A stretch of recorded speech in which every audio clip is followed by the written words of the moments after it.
નમસ્કાર વિદ્યાર્થી મિત્રો, ગુડ મોર્નિંગ. ગયા લેક્ચરની અંદર છેલ્લે આપણે પર્ણની બધી ચર્ચાઓ કરી હતી. આજે આપણે એના પછીનો આગળનો ટોપિક જોવાનો છે પુષ્પ. પુષ્પ એ શું છે, જેને આપણે ફ્લાવર કહીએ છીએ. તો એ પુષ્પની રચના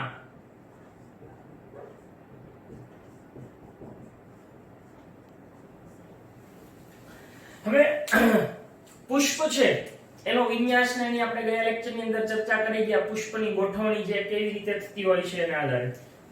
હવે આજના આપણા ટોપિકની અંદર પુષ્પની રચના અને એ પુષ્પ છે એની અંદર જે કઈ ચક્રો આવેલા છે એ ચક્રોની અંદર જે કઈ બાબતો છે એના આધારે પુષ્પના પ્રકારોની આપણે ચર્ચા કરવાની છે. પુષ્પ એ શું છે તો કે તમે જાણો છો એ પ્રમાણે કે પુષ્પ એ વનસ્પતિ છે એનો એક પ્રજનન ભાગ છે. ખાસ કરીને પુષ્પની અંદર મુખ્યત્વે બંને નર અને માદા પ્રજનન અંગો આવેલા હોવાથી એ લિંગી પ્રજનન માટે ખૂબ મહત્વનો ભાગ ભજવે છે. એટલે વનસ્પતિમાં જે લિંગી પ્રજનન થાય છે એના માટે પુષ્પ જવાબદાર છે.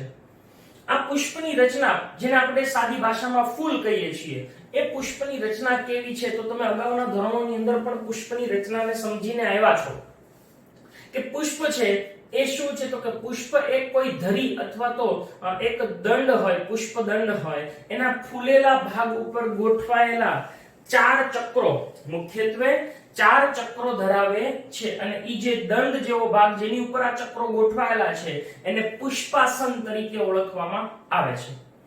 આ 4 ચક્રો કયા કયા તો કે તમે જાણો છો એ પ્રમાણે બહારથી અંદર તરફ જઈએ તો સૌથી પહેલું જે ગ્રીન કલરનો નાની નાની પાંદડી જેવી જોવા મળે એને કહેવાય છે વજ્ર ચક્ર. ત્યાર પછીનું અંદરનું ચક્ર એને કહેવામાં આવે છે દલ ચક્ર, જેને આપણે ફૂલની પાંખડીઓ કહીએ છીએ એટલે દલ ચક્ર. ત્યાર પછીનું અંદરનું ચક્ર આવે છે એ છે પુકેસર ચક્ર અને સૌથી અંદર આવે છે સ્ત્રીકેસર ચક્ર. તો આમ લાક્ષણિક પુષ્પ જો જોઈએ તો આપણને આવી જે બાબતો છે એ જોવા મળે છે. આપણે જોઈએ કેવી રીતે હોય.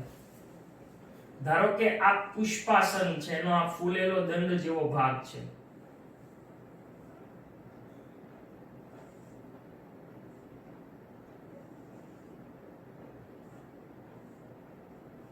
બરાબર, આ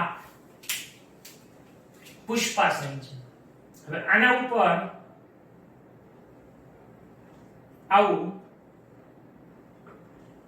આ સ્ત્રી કેસરનો ભાગ છે. બરાબર, આ રીતે આપણને જોવા મળે. હવે સ્ત્રી કેસર છે ઈ સૌથી અંદરનો, ઓકે. એની બહારનો ભાગ છે ઈ શું છે તો કે એની બહારનો ભાગ પુકેસર. આ પુકેસર આ રીતે જોવા મળે. બરાબર, આ પુકેસર ચક્ર. ત્યાર પછી આ રીતે દલ ચક્ર જોવા મળે. દલ એટલે પાંખડીઓ.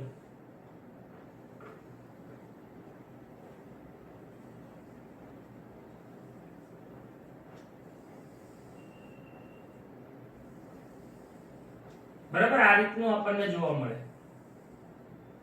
પાંખડીઓ ધરાવતું ચક્ર, દલ ચક્ર. અને અહીંયા આગળ સૌથી નીચેના ભાગમાં આપણને જોવા મળે આવી નાની નાની લીલી રચના. આને આપણે શું કહીએ છીએ? વજ્ર ચક્ર. આને વજ્રપત્ર કહેવાય એકને, પણ બધા વજ્રપત્રો ભેગા મળે ત્યારે શું બનાવે છે? વજ્ર ચક્ર બનાવે છે. તો આમ પુષ્પની અંદર આવા જુદા જુદા ચક્રો જોવા મળે છે. જોઈએ, આ ભાગને આપણે શું કહીએ છીએ? પુષ્પાસન. બરાબર. ત્યાર પછીનો આ ભાગ એ વજ્રપત્ર, અને એ બધાય ભેગા મળે ત્યારે એને વજ્ર ચક્ર કહેવાય. આ છે એ દલપત્ર, પછી આ છે ઈ પુકેસર ચક્ર, એટલે કે બધા ભેગા મળે ત્યારે ચક્ર કહેવાય. અને આ આખું છે ઈ સ્ત્રીકેસર. હવે સ્ત્રીકેસર છે એનો આ જે તલસ્થ ભાગ છે ફૂલેલો, એને શું કહેવાય છે? બીજાશય. પછી આ નળી જેવી રચના છે એને કહેવાય છે પરાગવાહિની. અને આ ઉપરનો ટોચનો ભાગ છે એને કહેવાય છે પરાગાસન, ઈ ત્રણેય ભેગા મળે ત્યારે એને આપણે શું કહીએ છીએ? સ્ત્રી કેસર તરીકે ઓળખીએ છીએ. તો આમ આ લાક્ષણિક પુષ્પની રચના છે. હવે એની અંદર જે આ બંને ચક્રો છે, કયા? દલ ચક્ર અને વજ્ર ચક્ર. આ એક જ છે એટલે પત્ર લખ્યું છે, બધાય ભેગા મળે તે ચક્ર. વજ્ર ચક્ર અને દલ ચક્ર છે એને સહાયક અંગો કહેવાય, જ્યારે આ પુકેસર ચક્ર અને સ્ત્રી કેસર ચક્ર છે એને પ્રજનન અંગો તરીકે ઓળખવામાં આવે છે અથવા લિંગી અંગો તરીકે ઓળખવામાં આવે છે. તો આપણે જે કઈ ચર્ચા કરીએ પહેલા એક એક મુદ્દાસર લખતા જઈએ, ત્યાર પછી આગળના બાબત છે એને સમજીએ. સૌથી પહેલું શું કીધું કે પુષ્પ છે એ વનસ્પતિનો પ્રજનન ભાગ છે. તે શેના માટે જવાબદાર છે? તે લિંગી પ્રજનન માટે જવાબદાર છે. પુષ્પ છે એ ધરી કે પુષ્પદંડના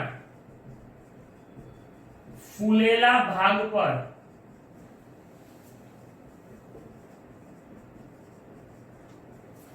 ક્રમિક રીતે ગોઠવાયેલા, અહીંયા આપણે એક શબ્દ લખશું. કેવી રીતે ગોઠવાયેલા? ક્રમિક રીતે ગોઠવાયેલા 4 ચક્રો ધરાવે છે તેને શું કહેવાય છે? પુષ્પાસન કહે છે. બરાબર? ઓકે. હવે એ 4 ચક્રો કયા કયા? આ 4 ચક્રો કયા કયા? તો એ 4 ચક્રોમાં એક વજ્ર ચક્ર, 2 દલ ચક્ર, 3 પુકેસર ચક્ર અને 4 સ્ત્રી કેસર ચક્ર. બરાબર છે? હવે એ પૈકીના મેં કીધું એમ કે આ વજ્ર ચક્ર અને દલ ચક્ર ઈ બે કેવા અંગો છે? એને સહાયક અંગો કહેવામાં આવે છે. અને આ છે એ બંને એને શું કહેવામાં આવે છે? પ્રજનન અંગો તરીકે ઓળખવામાં આવે છે. પુકેસર ચક્ર એને નર પ્રજનન અંગ સાથે અને સ્ત્રી કેસર ચક્રને માદા પ્રજનન અંગ સાથે સરખાવવામાં આવે છે. પરંતુ કેટલીક વનસ્પતિઓ મિત્રો એવી હોય છે કે જેની અંદર આ જે વજ્ર ચક્ર અને દલ ચક્રને જુદા જુદા હોતા નથી, જુદા જુદા પાડી શકાતા નથી. એને પરિપુષ્પ પત્ર તરીકે ઓળખવામાં આવે છે તો પરિપુષ્પ ચક્ર તરીકે ઓળખવામાં આવે છે. તો પરિપુષ્પ શબ્દ આપણા માટે નવો છે. શું કહેવાય પરિપુષ્પ એટલે? તો કે જ્યારે વજ્ર ચક્ર અને દલ ચક્ર એકબીજા સાથે જુદા જુદા જોવા ન મળતા હોય ત્યારે એને શું કહેવાય છે? પરિપુષ્પ ચક્ર તરીકે ઓળખવામાં આવે છે. હવે પુષ્પ છે એની અંદર આ જે પ્રજનન અંગો છે ઈ જો બંને કોઈ પુષ્પ એવા હોય કે જેની અંદર પુકેસર ચક્ર અને સ્ત્રી કેસર ચક્ર બંને એક સાથે હાજર હોય તો એવા પુષ્પને દ્વિલિંગી અથવા તો ઉભયલિંગી પુષ્પ કહેવાય છે. અથવા ફક્ત એક જ ચક્ર હોય કાં તો સ્ત્રી કેસર અથવા તો ફક્ત પુકેસર ચક્ર જ હોય તો આવા પુષ્પને શું કહેવામાં આવે છે? એકલિંગી પુષ્પ તરીકે ઓળખવામાં આવે છે. તો પહેલા આપણે પરિપુષ્પ ચક્રની વાત કરીએ.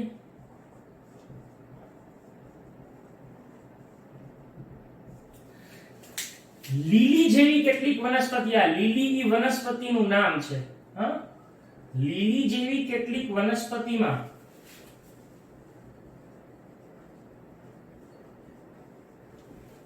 શું જોવા મળે છે? તો કે દલ ચક્ર અને વજ્ર ચક્ર જુદા જુદા હોતા નથી. તેને શું કહેવાય છે? પરિપુષ્પ ચક્ર કહે છે. બરાબર? હવે જો પુષ્પ છે એ સ્ત્રી કેસર ચક્ર અને પુકેસર ચક્ર એમ બંને ધરાવતા હોય તો તેને દ્વિલિંગી કે ઉભયલિંગી પુષ્પ તરીકે ઓળખવામાં આવે. એને શું કહેવાય? દ્વિલિંગી અથવા ઉભયલિંગી પુષ્પ. જે અહીંયા દોરેલું છે, જો અહીંયા પુકેસરે હાજર છે અને સ્ત્રી કેસરે હાજર છે. પરંતુ કેટલાક પુષ્પ એવા હોય કે જે ફક્ત કાં તો પુકેસર અથવા સ્ત્રી કેસર ધરાવતું હોય, ફક્ત પુકેસર અથવા તો ફક્ત સ્ત્રી કેસર ધરાવતું હોય. જેમ કે આપણે પુષ્પ દોરીએ અને એની અંદર આ માત્ર તમને ફટાફટ સમજાવવા માટે દોરું છું, બરાબર છે? તો આ રીતે ફક્ત શું જોવા મળતું હોય? પુકેસરો.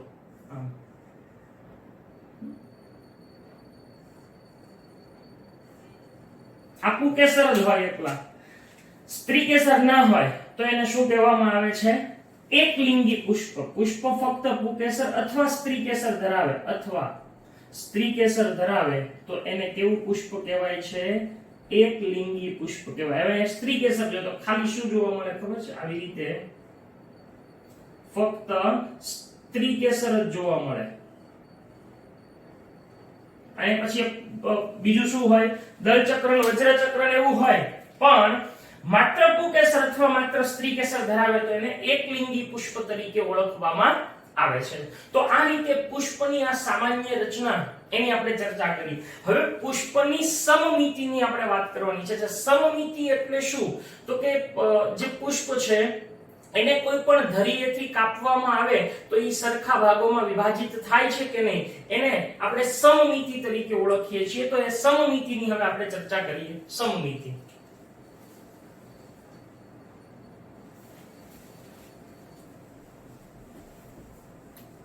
જો આ પુષ્પની સામાન્ય રચના છે જે તમને આવડવી જોઈએ, કારણ કે આ બધી એકદમ જનરલ વાતો છે. તમે કોઈ પુષ્પ લઈ લો, જાસૂદનું કે એવું કોઈ પુષ્પ લઈ અને તમે અવલોકન કરો તો તમને ખ્યાલ આવશે કે આમાં બધા ચક્રો છે એ તમને જોવા મળે છે.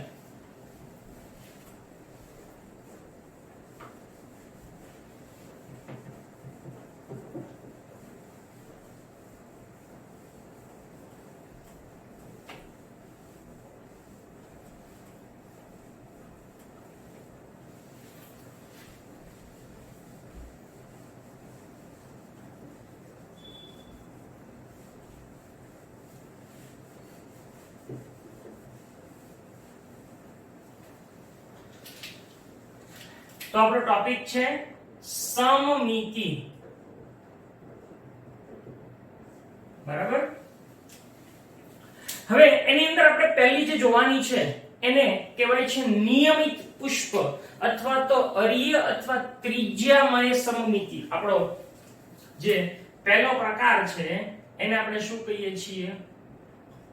અરીય અથવા તો ત્રિજ્યામય સમમિતિ. અને આવા જે પુષ્પ છે એને કહેવાય છે નિયમિત પુષ્પ.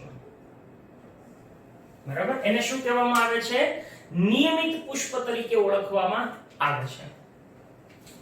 હવે એમ કહે છે કે કોઈ પુષ્પ હોય, એ પુષ્પને કોઈ પણ ધરીએથી, એના કેન્દ્રમાંથી પસાર થતી કોઈ પણ ધરીએથી એને બે સરખા ભાગમાં વિભાજિત કરી શકાય. એટલે કે એને ગમે ત્યાંથી તમે કેન્દ્રમાંથી કાપો, બે જ સરખા ભાગ થતા હોય તો એવા પુષ્પને નિયમિત પુષ્પ અને એવી સમમિતિને અરીય અથવા તો ત્રિજ્યામય સમમિતિ કહેવાય. જેમ કે ધારો કે એક પુષ્પ છે, બરાબર? આ કોઈ પુષ્પ છે.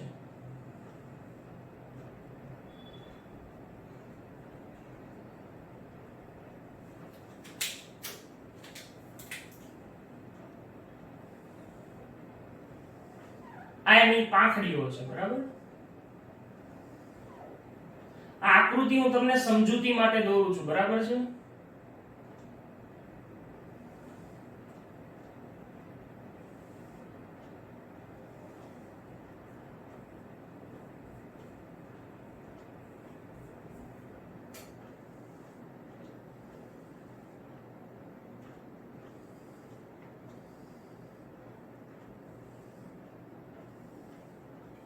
પુષ્પ છે. માની લો કે તમે એને આ ધરીએથી, આ કેન્દ્ર છે, આ કેન્દ્રમાંથી આ ધરીએથી તમે એને કાપ્યું આમ, તો શું થયું? બે સરખા ભાગ થઈ ગયા. તમે ગમે ઈ ધરીએથી કાપો પણ કેન્દ્રમાંથી પસાર થતી હોય, આમ કાપો માની લો કે, તો પણ એના બે સરખા ભાગ થાય. બરાબર છે? જો તમે એને આ ધરીએથી કાપશો તો પણ શું થશે? એના બે સરખા ભાગ થશે. એટલે એને કોઈ પણ ધરીએથી કાપવામાં આવે, જો બે સરખા ભાગમાં વિભાજિત થતું હોય તો એવા પુષ્પને શું કહેવાય છે? નિયમિત પુષ્પ. અને આવી સમમિતિને અરીય અથવા તો ત્રિજ્યામય સમમિતિ તરીકે ઓળખવામાં આવે છે. બરાબર છે? તો આ પહેલી થઈ ત્રિજ્યામય અથવા અરીય સમમિતિ. આવી સમમિતિ કયા પુષ્પમાં જોવા મળે? તને યાદ રાખવા માટે મેં એક સૂત્ર બનાવ્યું. જો મિત્રો, કારણ કે ઘણી વખત આપ કેટલા બધા નામ યાદ રાખવા પડશે, એટલે જો આવા સૂત્રો બનાવશું ને તો આપણે સરળતાથી યાદ રાખશું. એટલે આવા પુષ્પો કયા, એને યાદ રાખવાનું સૂત્ર છે મધરા. બરાબર? મ ધ રા. મ એટલે મરચા, ધ એટલે ધતુરો અને રા એટલે રાઈ. બરાબર? મરચા, ધતુરો અને રાઈ, મધરા. તો એ અને યાદ રાખવાનું સૂત્ર છે. તો ચાલો, ત્રિજ્યામય અથવા તો અરીય સમમિતિ કોને કહેવાય? તો કે જ્યારે પુષ્પ છે એને કેન્દ્રમાંથી પસાર થતી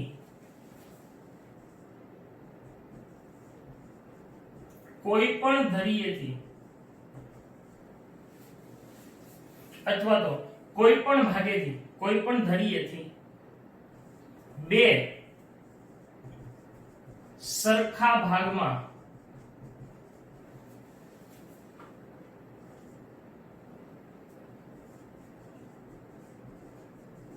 વિભાજિત કરી શકાય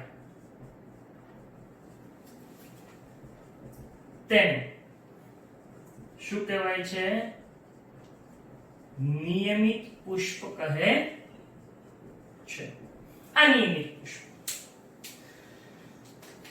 ઉદાહરણ તરીકે તમને યાદ રાખવાનું સૂત્ર શું છે?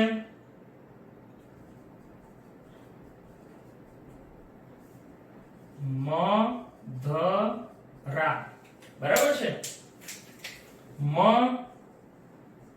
ધ રા.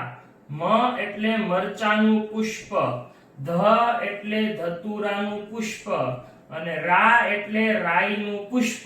આ એના ઉદાહરણો છે. અરીય અથવા ત્રિજ્યામય સમમિતિ. ઓકે, બીજી સમમિતિ છે એને કહેવાય છે દ્વિપાર્શ્વ સમમિતિ. અને આવા પુષ્પને કહેવામાં આવે છે અનિયમિત પુષ્પ. શું કહેવાય છે એને? અનિયમિત પુષ્પ. જુઓ, અહીંયા આગળ આપણે તમે કેન્દ્રમાંથી પસાર થતી જે કોઈ પણ ધરી હોય એનેથી બે સરખા ભાગમાં વિભાજિત કરી શકીએ. જ્યારે અહીંયા આગળ પુષ્પને કોઈ ચોક્કસ જ લંબ ધરીએથી બે સરખા ભાગમાં, ગમે એ ધરીએથી નહીં, કોઈ ચોક્કસ કેન્દ્રમાંથી પસાર થતી એક ચોક્કસ લંબ ધરીએથી જ જો એને બે સરખા ભાગમાં વિભાજિત કરી શકાય તો એવા પુષ્પને અનિયમિત પુષ્પ અને એની સમમિતિને દ્વિપાર્શ્વ સમમિતિ કહેવાય. જેમ કે આપણી પાસે કોઈ પુષ્પ છે, પહેલા હું દોરું છું અહીંયા પુષ્પ.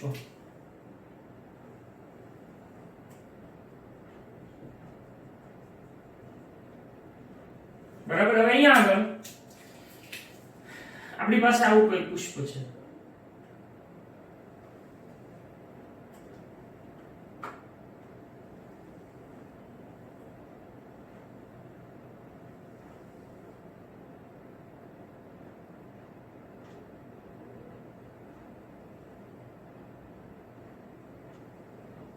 આવું પુષ્પ છે ધારો કે. ચાલો હવે જુઓ તો તમે કેન્દ્રમાંથી પસાર થતી કોઈ એક જ લંબ ધરીએથી એને બે સરખા ભાગમાં વિભાજિત કરી શકો. બાકી જો તમે હવે આમ કાપવા જાઓ તો જો બે સરખા ભાગ નો થયા. જોયું? આ ભાગમાં બે પત્ર રહ્યા અને અહીંયા એક અડધું પત્ર રહ્યું. એટલે આ રીતે કોઈ પણ ધરીએથી તમે આને ન કાપી શકો. એને માત્ર એક ચોક્કસ લંબ ધરીએથી જ બે સરખા ભાગમાં વિભાજિત કરી શકાતું હોય. જો તમે પછી આમ કાપવા જાવ, આમ તો એમ બધી જગ્યાએથી તમને બે સરખા ભાગ ન મળે, ચોક્કસ એક લંબ ધરીએથી જ સરખા ભાગ મળે તો એને શું કહેવાય છે? દ્વિપાર્શ્વ સમમિતિ.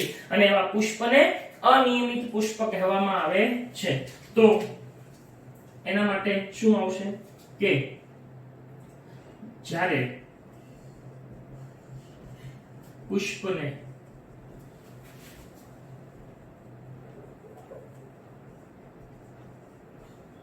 કેન્દ્રમાંથી પસાર થતી કોઈ ચોક્કસ લંબ ધરીએથી બે સરખા ભાગમાં વિભાજિત કરી શકાય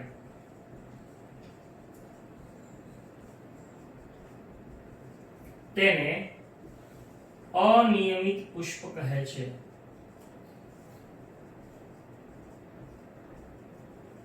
અને આવી સમમિતિને દ્વિપાર્શ્વ સમમિતિ કહેવામાં આવે. અચ્છા, આના ઉદાહરણોમાં શું છે તો કે આના ઉદાહરણોમાં યાદ રાખવાનું સૂત્ર આપણને જ્યારે કોઈ વસ્તુની ખબર ના હોય, કોઈ શબ્દ કે કોઈ, ત્યારે આપણે એને ગૂગલ ઉપર સર્ચ કરીએ ને, ત્યારે આપણે કે વાવ ગૂગલ સરસ છે, તો એના ઉપરથી એક સૂત્ર છે વાવ ગૂગલ. શું છે? વાવ ગૂગલ.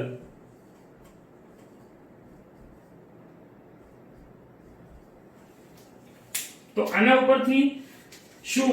વા એટલે વાલ, વ એટલે વટાણા ના પુષ્પો, ગુ એટલે ગુલમહોર અને ગલ એટલે ગલતોરો અથવા કેસિયા. બરાબર છે? લો, તો વાવ ગૂગલ એ દ્વિપાર્શ્વીય સમમિતિ યાદ રાખવાનું સૂત્ર છે. એટલે આવા પુષ્પોની અંદર જોવા મળે છે. હવે ત્રીજા પ્રકારની છે એને કહેવાય છે અસમમિતિ. જુઓ, આ બંનેમાં મેઈન વસ્તુ શું છે કે આમાંય તે બે સરખા ભાગ થાય, આમાંય બે સરખા ભાગ થાય. આમાં બે સરખા ભાગ કોઈ પણ ધરીએથી થાય, આમાં કોઈ ચોક્કસ ધરીએથી થાય, પણ બે સરખા ભાગ તો થાય છે. જ્યારે આ અસમમિતિમાં શું છે તો કે એમ કે છે કે જ્યારે પુષ્પને તમે કોઈ પણ ધરીએથી કેન્દ્રમાંથી પસાર થતી કોઈ પણ ધરીએથી કે કોઈ પણ ચોક્કસ અક્ષથી કાપો તો પણ બે સરખા ભાગમાં વિભાજિત ન થાય એવા પુષ્પની સમમિતિને અસમમિતિ તરીકે ઓળખવામાં આવે છે. જેમ કે આવું હોય, ધારો કે આ પુષ્પ છે,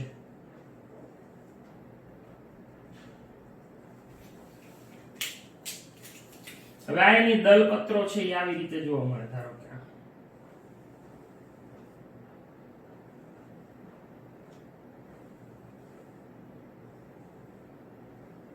આવું કોઈ પુષ્પ છે. હવે એને કોઈ તમે ધરીએથી કાપો તો બે સરખા ભાગ એને તમને જોવા મળશે નહીં. ધારો કે તમે આમ કાપશો આમ, તો આ પુષ્પ, આ જે દલપત્ર મોટું આ સાઈડ આવ્યું, અહીંયા નો આવ્યું, બરાબર? એટલે તમે ટૂંકમાં કોઈ પણ રીતે કાપશો તો બે સરખા ભાગમાં વિભાજિત થશે નહીં. એને શું કહેવાય છે? અસમમિતિ તરીકે ઓળખવામાં આવે છે. એટલે અસમમિતિ કોને કહેવાય તો કે જ્યારે પુષ્પને કેન્દ્રમાંથી પસાર થતી કોઈ પણ ધરીએથી બે સરખા ભાગોમાં વિભાજિત ન કરી શકાય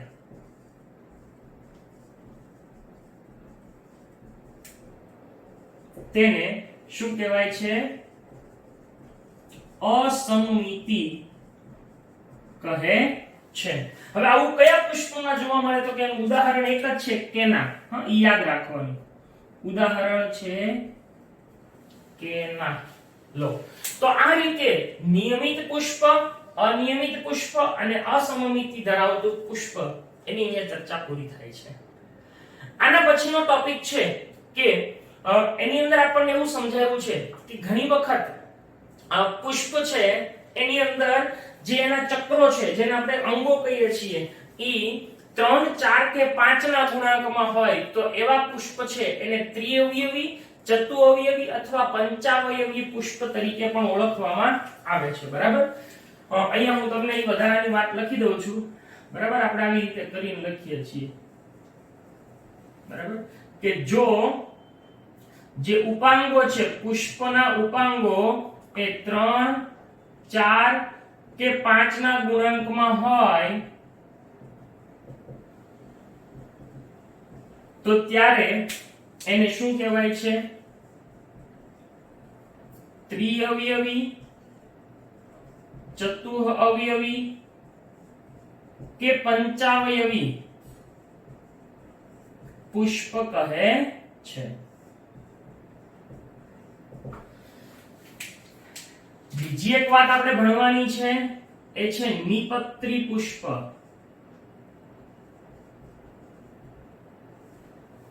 નિપત્ર એટલે શું? તો કે જ્યારે કોઈ પણ પુષ્પ છે એના પુષ્પદંડનો તલ ભાગ, એટલે તલ એટલે નીચેનો ભાગ, આપણને તલ ભાગ છે ત્યાં આગળથી સંકુચિત એટલે કે અવનત થયેલું પર્ણ જોવા મળે તો એવા પુષ્પને નિપત્રી પુષ્પ કહેવાય. એને નિપત્ર કહેવાય, એને પુષ્પને નિપત્રી પુષ્પ કહેવાય. એટલે નિપત્રી પુષ્પ એટલે શું? કે પુષ્પદંડ હોય, જે પુષ્પદંડ છે એ પુષ્પદંડના તલ ભાગે થી તમને કોઈ અથવા એમ કે જે પુષ્પની કક્ષમાંથી કોઈ પર્ણ ઉગતું હોય તો એને શું કહેવાય છે? નિપત્રી પુષ્પ કહેવાય. નિપત્ર ધરાવતું પુષ્પ. તો નિપત્રી પુષ્પ એટલે શું? એની વ્યાખ્યા કે જ્યારે પુષ્પદંડના તલ ભાગે સંકુચિત અથવા એના માટે બીજો શબ્દ છે અવનત થયેલું પર્ણ જોવા મળે તેને શું કહેવાય છે? નિપત્રી પુષ્પ. અને એનું ઉદાહરણ શું છે ખબર છે? બોગનવેલ. અને અનિપત્રી પુષ્પ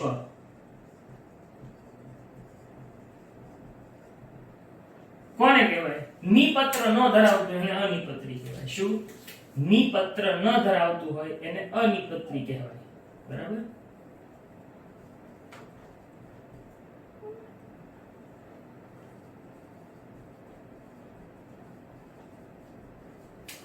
અને એનું ઉદાહરણ છે ગલતોરો.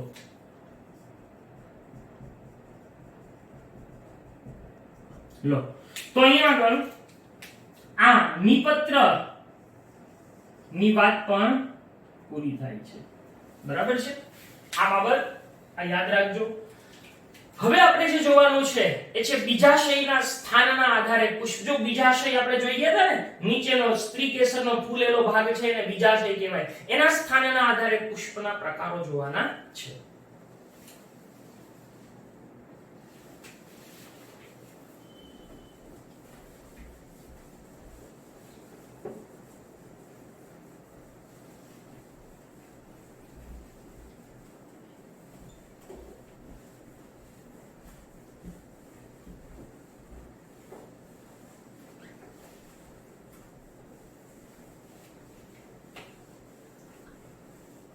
બીજાશય એ સ્ત્રીકેસરનો નીચેનો ફૂલેલો ભાગ છે. એનું સ્થાન પુષ્પમાં અલગ અલગ જગ્યાએ હોય એના આધારે આપણે એના પ્રકારો જોવાના છે. આમાંથી મોસ્ટ ઓફ આજે અત્યારે ભણીએ ને એમાંથી મોસ્ટ ઓફ એક પ્રશ્ન હોય છે. મોસ્ટ ઓફ એટલે આ બહુ અગત્યનો ટોપિક છે, ખાસ યાદ રાખજો. આપણો ટોપિક નું નામ શું છે? બીજાશયના સ્થાનને આધારે પુષ્પના પ્રકારો. બરાબર? હવે આ ત્રણ પ્રકારો છે. મુખ્યત્વે કેટલા પ્રકારો છે? ત્રણ પ્રકારો આપણને જોવા મળે છે.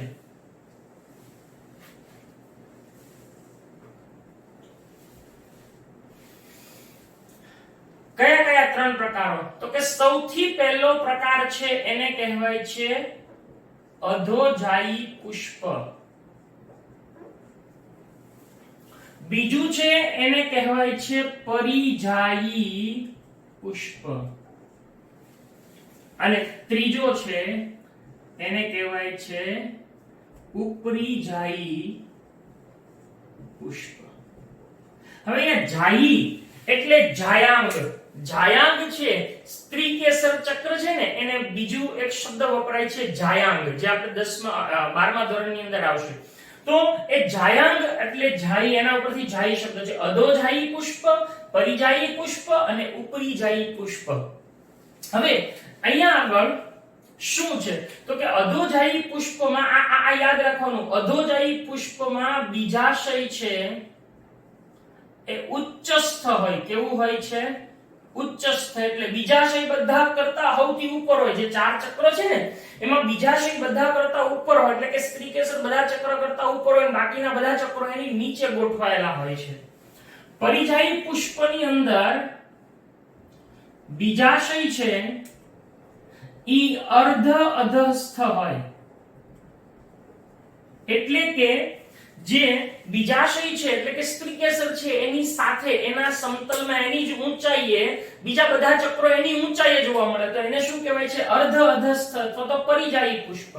અને ઉપરીજાયી પુષ્પની અંદર શું હોય તો કે એમાં બીજાશય છે ઈ અધહસ્થ હોય. અધસ્થ એટલે બીજાશય નીચે હોય અને બાકીના બધા જ ચક્રો એનીથી ઉપર તરફ જોવા મળે છે. તો એવા પુષ્પને ઉપરીજાયી પુષ્પ તરીકે ઓળખવામાં આવે છે. તો આપણે જોઈએ પહેલું કે અધોજાયી પુષ્પ કોને કહેવાય. જુઓ, ધારો કે આ પુષ્પાસન છે, બરાબર?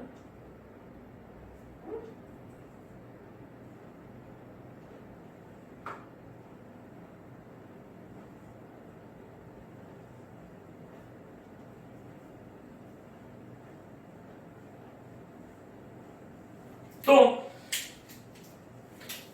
બીજાશય છે એ અહીંયા છે,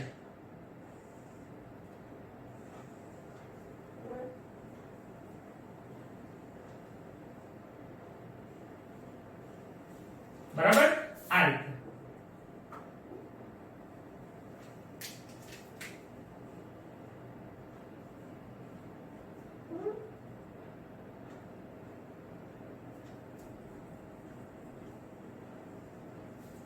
હવે બીજાશય છે એ ઉપર છે બધા કરતા, જોજો. જ્યારે બાકીના બધા ચક્રો છે, ધારો કે આ પુકેસર ચક્ર છે તો એની નીચેના ભાગેથી જ નીકળે. જો આ પુકેસર. હવે દલ ચક્ર હોય, પાંખડી હોય તો એ પણ અહીંયાથી જ નીકળતી હોય.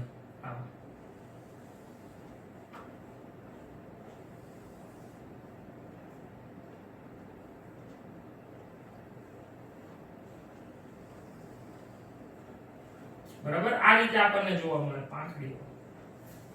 અને વજ્ર ચક્ર છે તો ઈ પણ અહીંયા નીચેથી જ આમ નીકળતું હોય આ રીતે. તો બાકીના બધા ચક્રો નીચેથી હોય અને બીજાશય છે એ ઉપર જોવા મળે તો આવા પુષ્પને શું કહેવાય? અધોજાયી પુષ્પ કહેવામાં આવે છે. તો અધોજાયી પુષ્પ એટલે શું? જ્યારે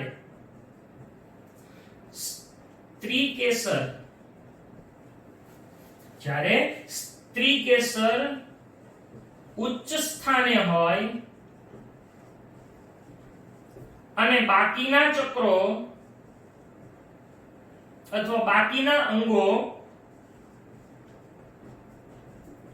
તેની નીચેથી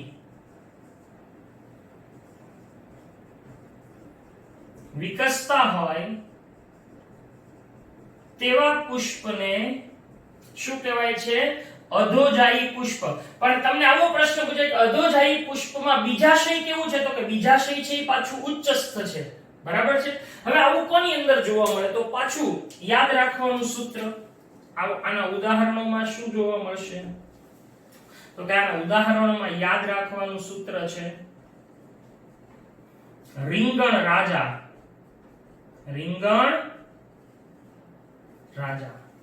બરાબર? તો ઉદાહરણ, રીંગણ એટલે રીંગણા એટલે કે રીંગણ જ તે. બીજું, રા એટલે રાઈ અને જા એટલે જાસૂદ. તો આ જે પુષ્પો છે એની અંદર બીજાશય એ કેવું હોય છે? ઉચ્ચસ્થ હોય છે, એટલે કે એને અધોજાયી પુષ્પ કહેવાય છે. હવે પરિજાયી પુષ્પ કોને કહેવાય? તો કે પરિજાયી પુષ્પની અંદર બીજાશય છે ઈ મધ્ય સ્થાને હોય અને બાકીના ચક્રો પણ એની ઊંચાઈએ સરખી ઊંચાઈએ જોવા મળતા હોય. આપણને આવી રીતે આપેલું છે. બે આકૃતિઓ આપેલી છે, એક આવી છે, જુઓ.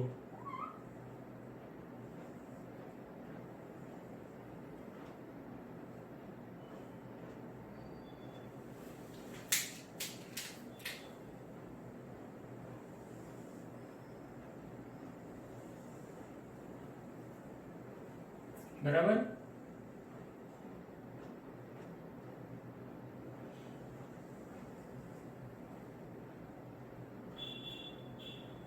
આ રીતે આપણને એક આકૃતિ આપેલી છે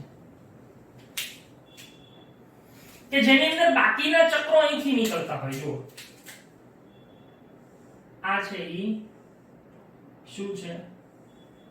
પુકેસર.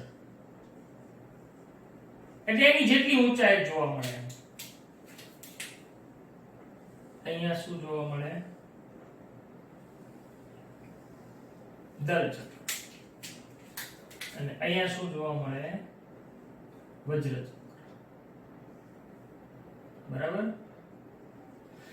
તો આવા પુષ્પને શું કહેવાય છે? પરિજાયી પુષ્પ કહેવાય. અથવા બીજી એક આકૃતિ આમ પણ આપેલી છે.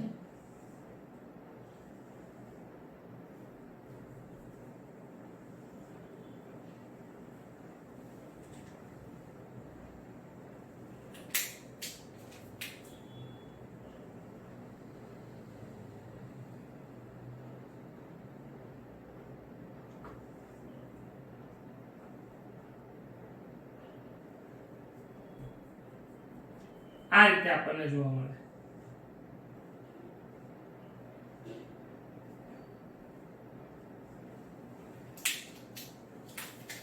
જેમાં આ રીતે પુકેસર ચક્ર છે.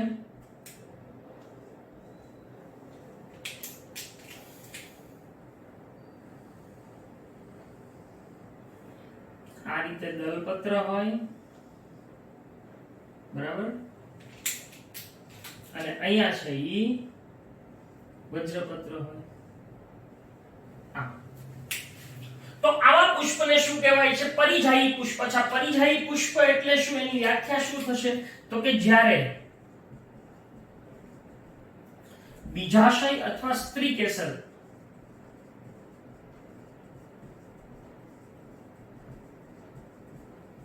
મધ્યસ્થ સ્થાને હોય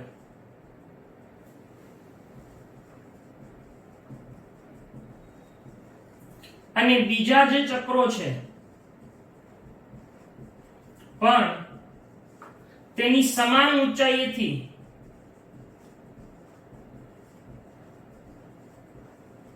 ઉદ્ભવતા હોય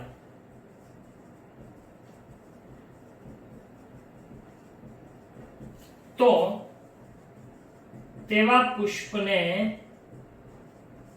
પરિજાયી પુષ્પ કહે છે. બરાબર છે? હવે આને યાદ રાખવાનું પણ સૂત્ર છે. આના ઉદાહરણો શું છે અને આને યાદ રાખવા માટેનું સૂત્ર. એક ઘણાને ફોર વ્હીલ નો બહુ શોખ હોય, ખૂબ જ મોંઘી અને ખૂબ જાણીતી કાર છે જગુઆર. એ જગુઆર એનું સૂત્ર છે. જો આ બધું યાદ રાખવા માટે આવું આપણે બનાવવું પડશે.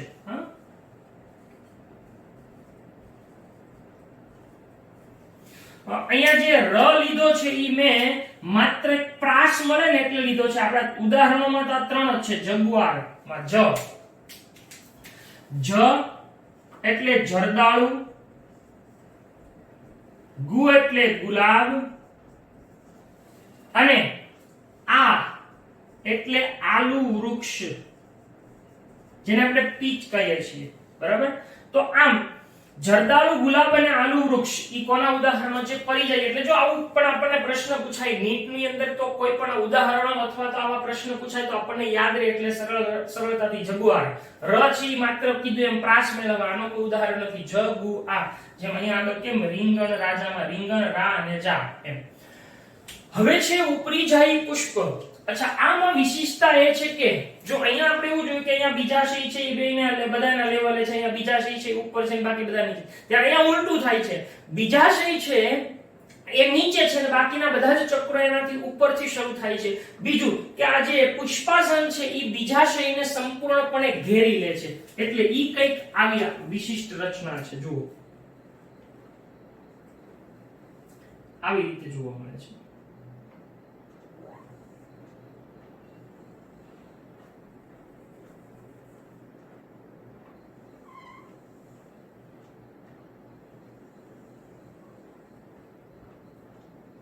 આ બીજાશય છે,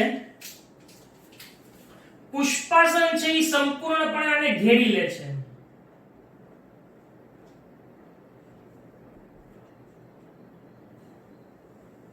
આ પુષ્પાસન છે. એને શું કર્યું? બીજાશયને સંપૂર્ણપણે ઘેરી લીધું. અને જે બાકીના ચક્રો છે એ આની ઉપરથી બીજાશયની ઉપરથી સ્થાન પામેલા હોય. જો આ રીતે દેખાય છે.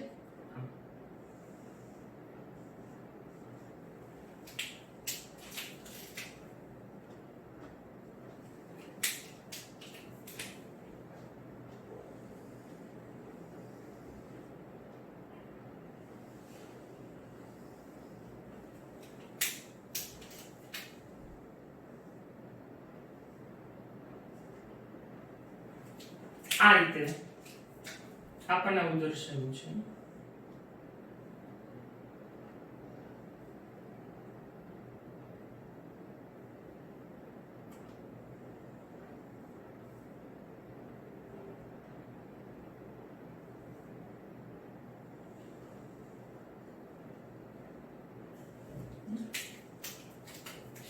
અને અહીંયા આગળ આવું દર્શાવ્યું.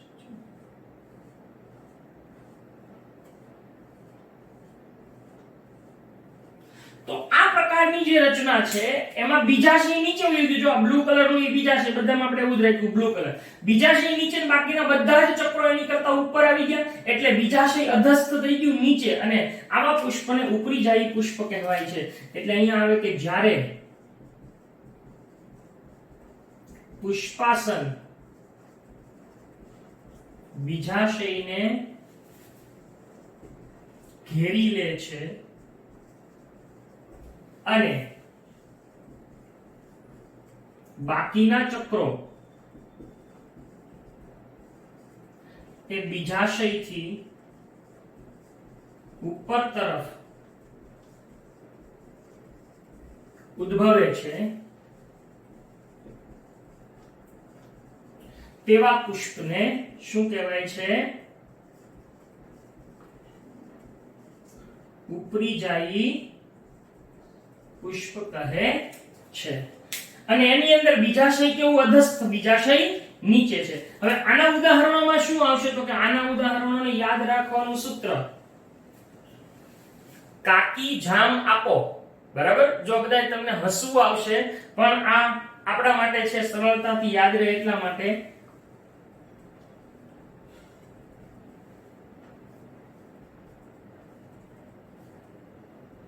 જો કી છે મેં હસવા કર્યો હતો.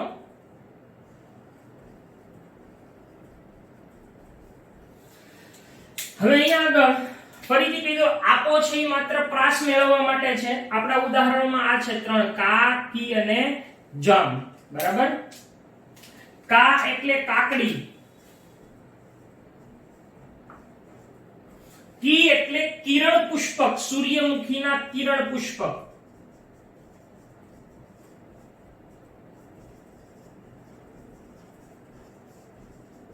અને જામ એટલે જામફળ. બરાબર? તો આ રીતે પુષ્પ છે એના બીજાશયના સ્થાનના આધારે 3 પ્રકારો છે અહીંયા પૂરા થાય છે. આના પછીના ટોપિકની ચર્ચા હવેથી આપણે નેક્સ્ટ લેક્ચરથી કરશું. આજના લેક્ચરમાં અહીંયા સુધી રાખીએ છીએ. Thank you.